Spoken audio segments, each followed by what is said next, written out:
I decided to work outside where it's a little bit noisier today, but it's such a beautiful day.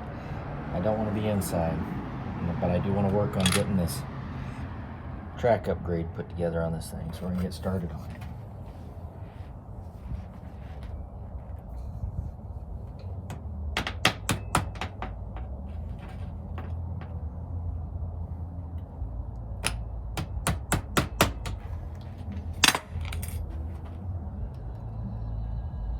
Now, I haven't ever had any problems with these tracks thus far, just the drives. The track itself, I've never had it come loose, come apart, pins come out, nothing like that.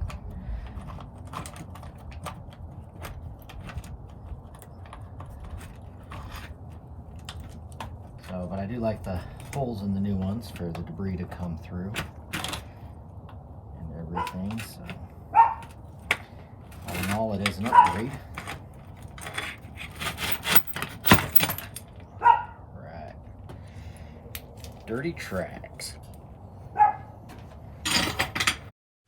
Alright, so now for the rest of this, I'm going to do a lot of voiceover so that I can speed this up and yet still explain what's going on here in a lot of this video. So I'm going to remove these caps for this ball joint so we can get these arms for the blade off of here.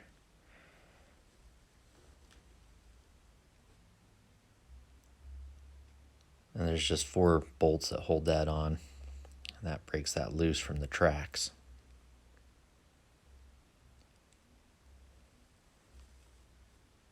And those are usually pretty dry joints too. There's not much grease or anything in those. There, I'm going to be taking the cap on the drive, and you guys have seen that in some of my other videos. I'll just remove that cap to access the retaining ring that's inside there that holds that drive onto the motor.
So now we'll get these screws on this retaining ring out of here.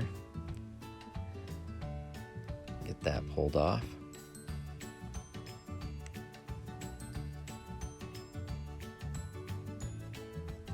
And then that'll give us access to pull that outer drive gear off.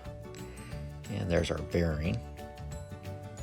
Now this is where it gets really greasy, because of course when I just rebuilt this thing, I just greased everything up. But we want to take all those screws that's on the outer ring onto, from that motor drive onto the side plate. I want to take all of those off of there. And these screws, you'll want to just set aside and save. We will not be reusing them. They did send some longer screws, which I will show you, because there's a ring that's going to go on there to extend that out and push it out, since this is the widening kit.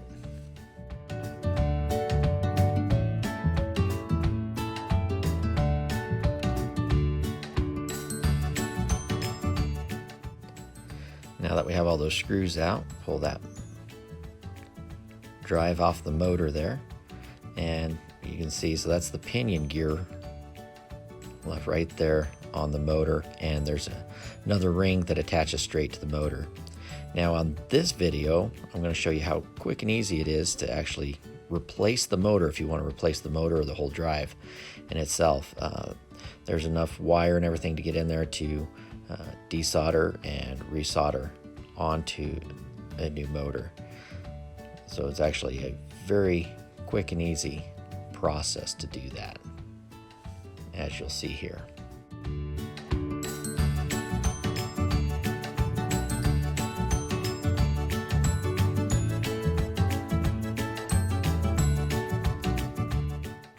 And boom, just like that, the motor is loose, so you can change your brushes, or you can replace the motor, put a different motor in if you would like, and it's that simple. Now it's even simpler just doing the kit itself. You don't have to desolder the wires. I will show that in the next video when I do the other side.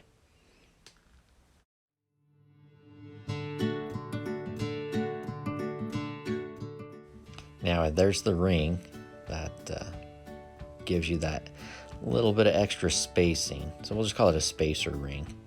It puts that drive out a little bit wider so that the track doesn't drag on the body of the dozer. But remember, if you're desoldering and resoldering, I put on some heat shrink. So I put that on first before I start doing my soldering job. And again, you do not have to do the soldering. This was just a demonstration to show you how easy it is to replace the motor. Super simple to be able to do. And it'd probably take maybe a half an hour to 45 minutes to replace your motor.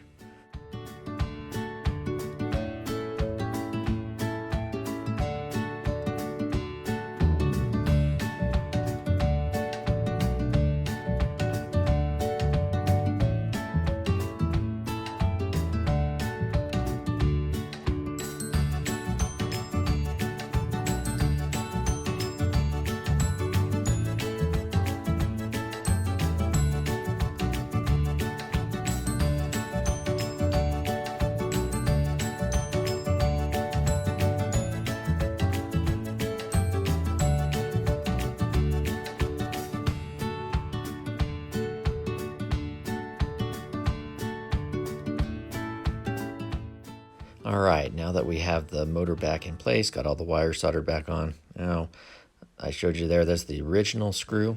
It comes with a whole bag of bolts to go back in there. And these are quite a bit longer. Now, you just want to be careful putting these bolts in. You do not want to strip them out, so don't over torque these little guys.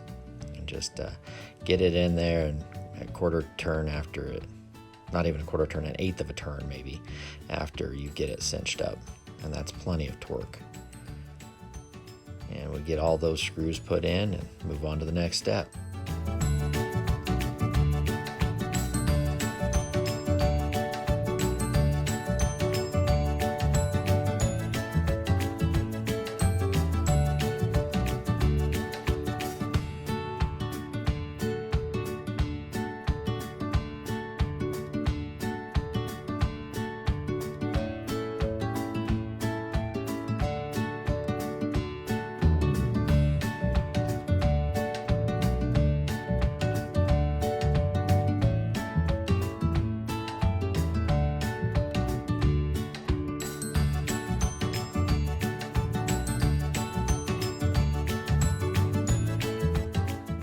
All right, now we'll tip our machine up on its blade, and to be able to change this crossbar, the crossbar has to be wider, of course, to push the tracks out, but to access the pin that holds those in, we got to take this back bottom plate completely off, and then we just will take the 4 screws out of the bottom of the front plate.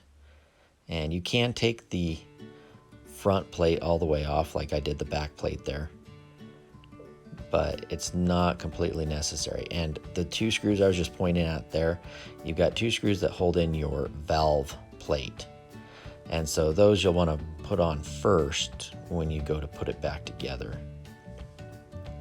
But those 2 middle screws just hold the valve plate on, but they have to come off to get that plate completely out of the way. Now once I get these 4 screws on this front skid plate off, I got enough leeway and play in it that I can get it just pulled out just enough to where I can get the pin and access that pin to get it out of there.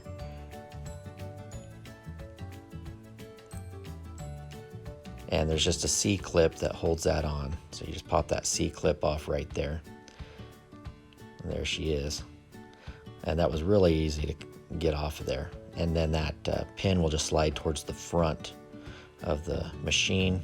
So you just hold it and push it through and just give it a little bit of wiggle. Remember, your tracks are sitting there, putting a little bit of pressure on them, so you can give them a little jiggle to help you out.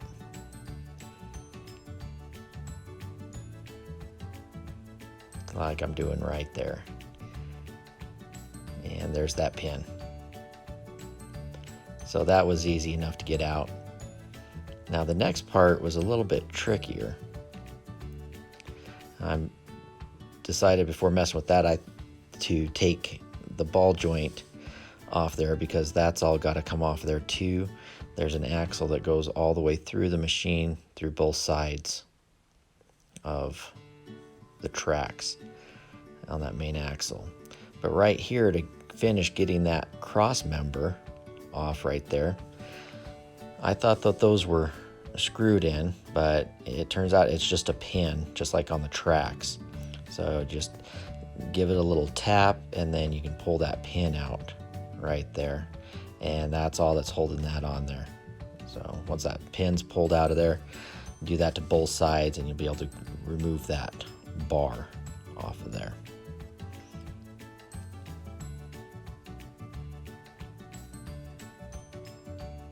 And then there comes the whole track system right there. It's off.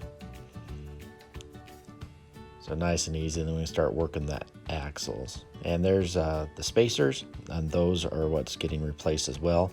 So you're putting more spacers on. So there's two parts of the spacers, which you'll see on here. There's the big spacer and then a little one that goes on the outside of the track. And I'll point that out when we get to that part.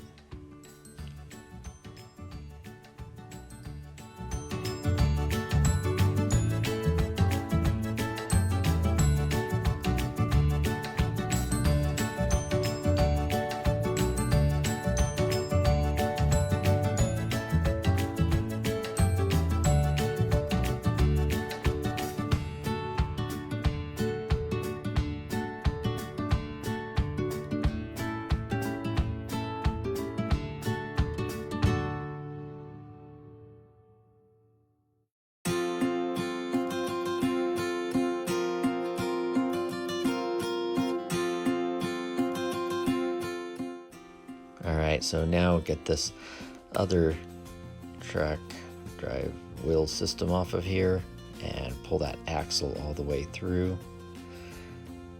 And there's that axle. So that's it. And that doesn't even really have to come out of there. I was just pulling it all the way out to check everything out on it. See if I wanted to do any lube or anything on it. And one of the spacers didn't want to fit on there real well. And as you can see right here, coming up, you'll see a little line in there. And I don't know if it's where it's been welded or if it was where they were holding it for putting the painting on it. The other one fit fine, but one of them was just really tight, and what I had to do is scrape the inside of it out where that ridge was at. And once I got rid of the ridge, then it slid on there just fine and fit nice and smooth. So those sleeves got to go on that axle on the inside, and then we can put our track system back on.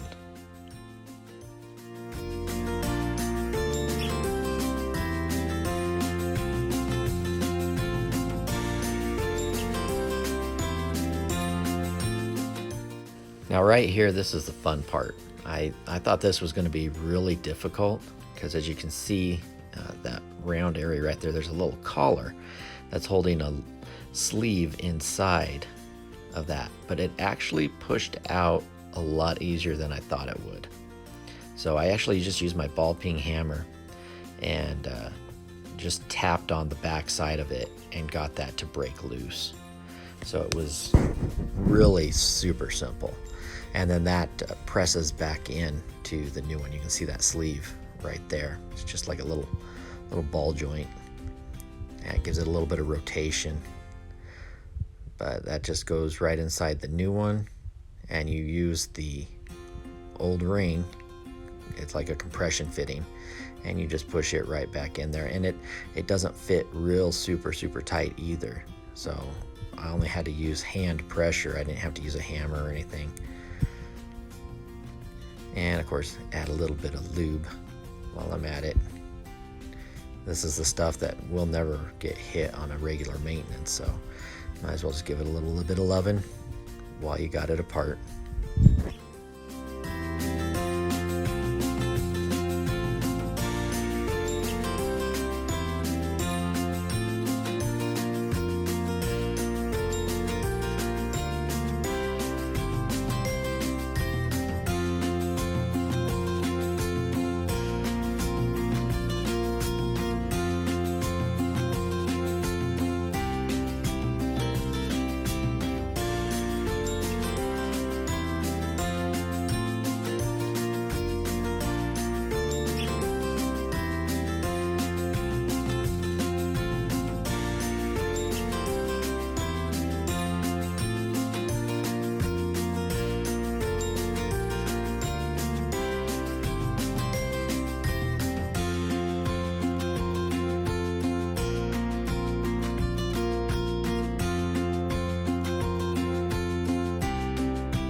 And now the other side's finished. So now I'll compare the two. You can see the old one with the new one, and you can see how much wider we're making it. It's not a whole lot, but it's got to have enough to clear the tracks.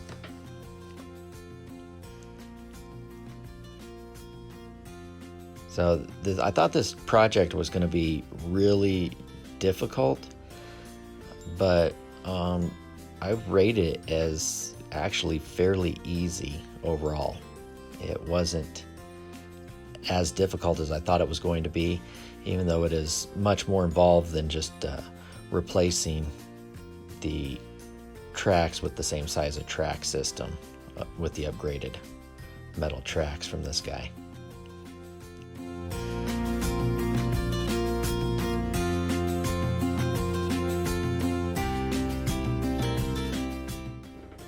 And getting everything back together is a lot easier because now I know what I'm doing, kind of. Getting that pin back in. I mean, once things come apart, it's just a matter of getting it back together. The hard part on these projects like this and filming them is, not really knowing what you're getting into. And well, I'm not into doing it twice. So you guys get to learn kind of along with me on these projects, and that's why I'm doing the editing like this too, so that I can kind of skip through. There's some stuff where I was just sitting there looking, staring, trying to figure out what I needed to do next. And of course I like to do as few steps as possible, so of course that's why that front belly pan is only just hanging there, and it worked great. I didn't have to take the whole thing apart. So get that front pin in, got that C-clip on there, and then that's it. Then it's going to be a matter of getting the track system on each side on the back axle and then putting that pin in. And man, it's amazing how much lighter that machine gets too as you start getting all those parts off there, get those track drives off, get the tracks off, and it starts lightening up real quick. So those carry a lot of the weight of this machine. And get those belly pans screwed back in there.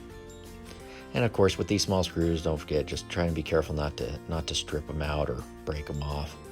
They don't need a whole lot of torque, but you don't want them loosening them up and just falling out, as I've had happen to me.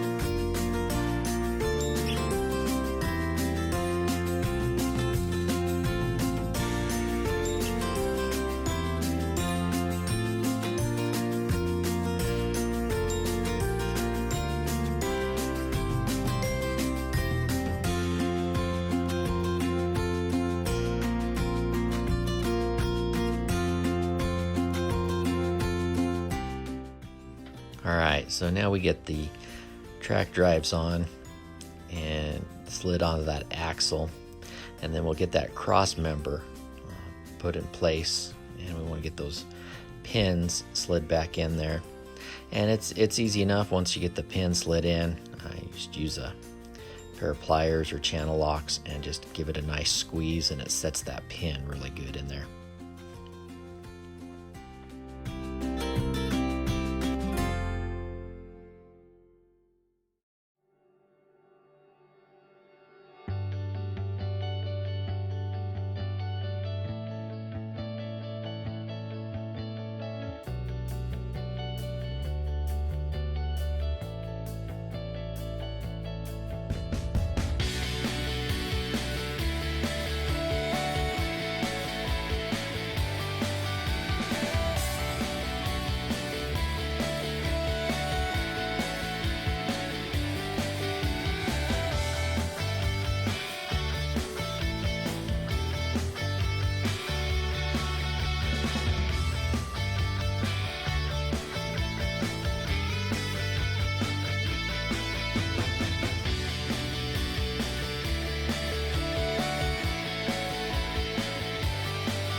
Alright, so we had that inner widening spacer that we put on the axle.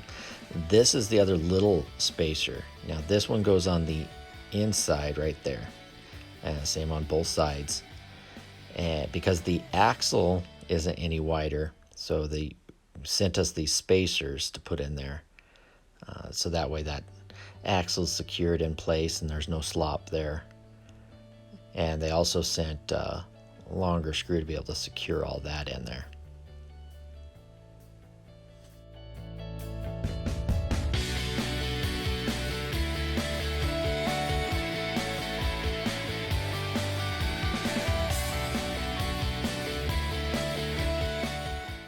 So you can see here, that's the original screw that came with it, really short, and so it definitely wouldn't get back in there onto that axle. So you have to use the longer screw that they sent, which goes through the original beveled spacer, and then that goes through that other spacer and goes onto the axle. Now here, when you're putting this back together especially, there's not much resistance, so once you get to a certain point, it's just going to spin the axle, so you'll need 2 wrenches to be able to tighten that all the way up and get the pressure on it that you need, the torque.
And now that we got those all torqued down, then we can put our ball back on that axle hub.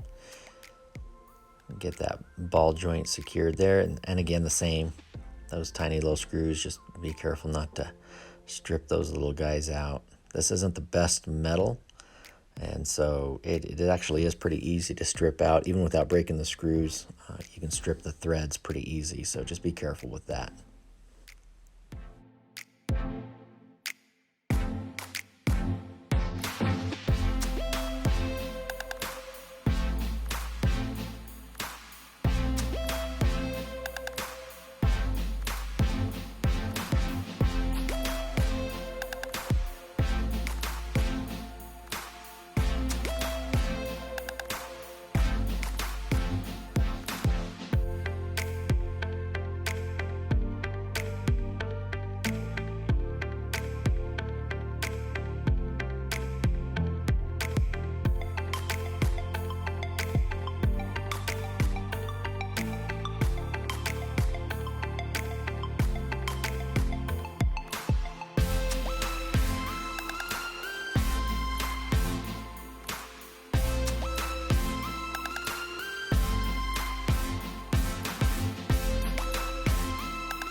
All right, now right here, don't forget this is getting that other pan on. We're going to put the screws into the valve plate first, so that way we can get all that alignment done right, because that valve plate will just sit there and slop if you don't. So get those screws in there first, get that valve plate secured to the skid plate, and then you can get that skid plate pushed up into place and get the remaining 4 screws that hold it on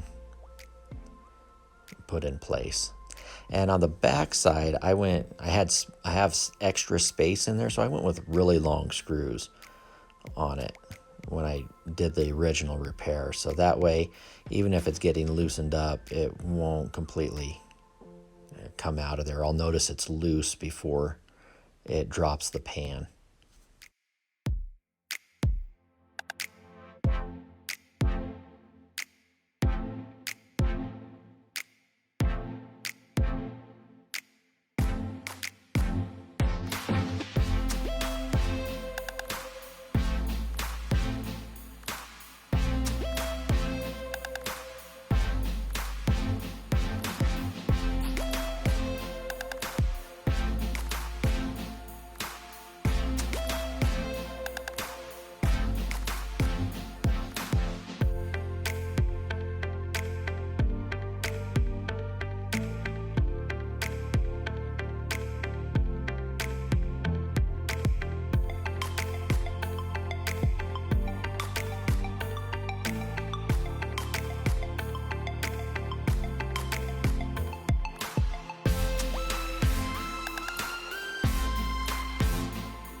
And don't do like I did here. I'd actually put all those screws back in, and I didn't have all the pieces in there. So I had the motor, I had the spacer ring, but I didn't have my drive sleeve on there that holds the bearing and the drive gears.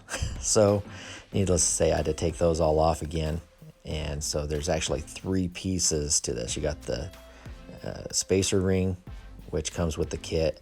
Then you got the motor, ring, and then you've got the drive ring, which is the one that holds the bearings and all the drive gears. And then you can put all those screws back in.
And of course here we're going to lube it up, throw a little bit of bearing grease in there. And I really like this waterproof grease. This stuff's really nice. I get that on there, get your out drive on, and make sure your rubber seal's in there. And then we will put our retaining ring on there to hold that outer drive in place.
And now that the retaining ring's on and secured, then we'll put our outer drive hub on.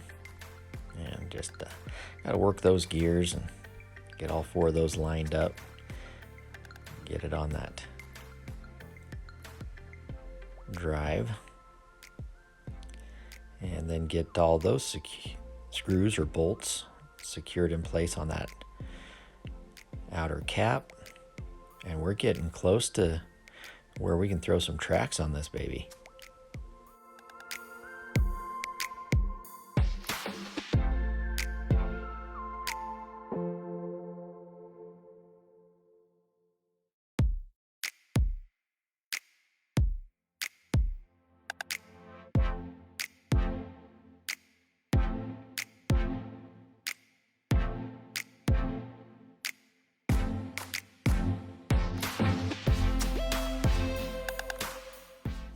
And I tell you what a nice day this was too, to be able to work outside.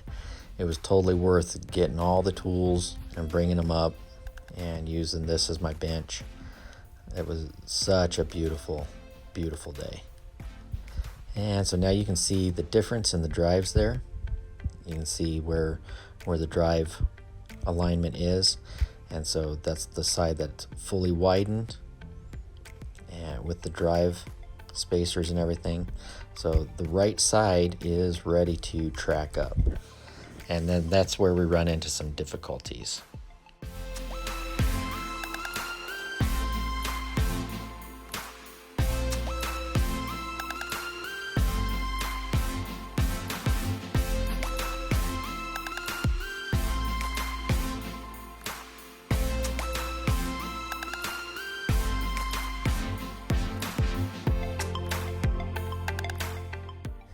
All right, so anybody that's done the tracks on these, it's not a real super simple task. The originals were not bad, honestly, but putting these upgraded tracks on, the fit is tighter. Where they go over the gear, fits tighter on the track. And so everything seems a little bit tighter tolerance to me. And it could be the paint or whatever they used on there. I don't know if it's powder coated or if it's just straight paint, but it definitely fits tighter. And so even on the gear, you have to kind of smash them into the gears and put a lot of pressure on it. But as I say at the end of this video, he didn't give me enough track pieces. I was missing 3 track pieces, and I contacted him via email. He's going to get me the track pieces that I need. They prefer going 41 links instead of the stock 42 links. My preference would be to go with the 42 links. I fought with this and fought with it and fought with it. I loved the fit. I took a track piece off of the other track, put it on here. Loved the fit, but that would leave me trackless on the other side because I definitely couldn't get it with 39 sections. So I wound up going back to the 41, and just, it was a pain, beyond pains, to get that on there and hooked up. And as you'll see too, the compression of where that tensioner sits, there's no more room, so there's zero give in that tensioner wheel at the front of the track once I get everything on there. And on the second video, when I do the other side, I'll show you guys the easiest way I found to be able to get this track together with that much tension going on it. And I do like these guys' pins that they send. It's got a fixed raised side, so there's C-clips only on one side. The other side's almost like a permanent C-clip that's on there, so that's kind of nice that you only have to do the one C-clip. All right, so I got the track on there, but we are going to have some issues because I struggled with it and struggled with it and struggled with it, and I finally had to add another link. So that leaves the other track 2 links short, but look at how short as you get in there. So I don't have much play in there anyway. He only sent 41 links. The stock is 42 links. And I mean, I had it fully compressed and I couldn't get it to connect with just the 41 links. So I'll have to call him up and see if I can get another link, 2 more links I should say, and that way I can finish this up. So probably another month or 2. I will go ahead and finish putting this all back together here.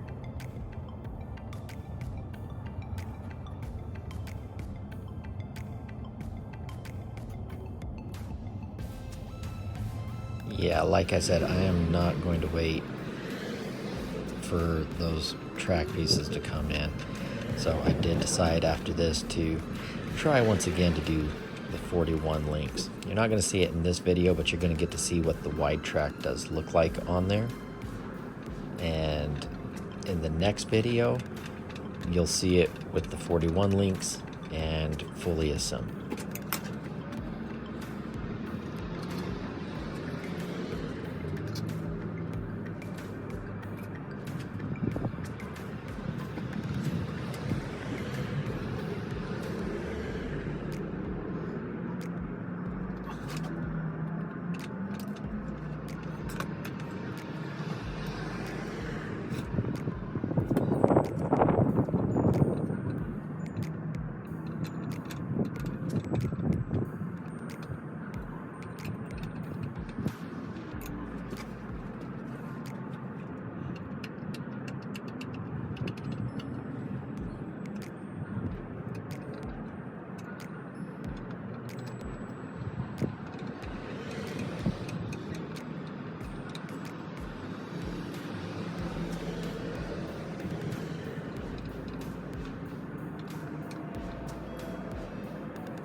I like the way it looks though.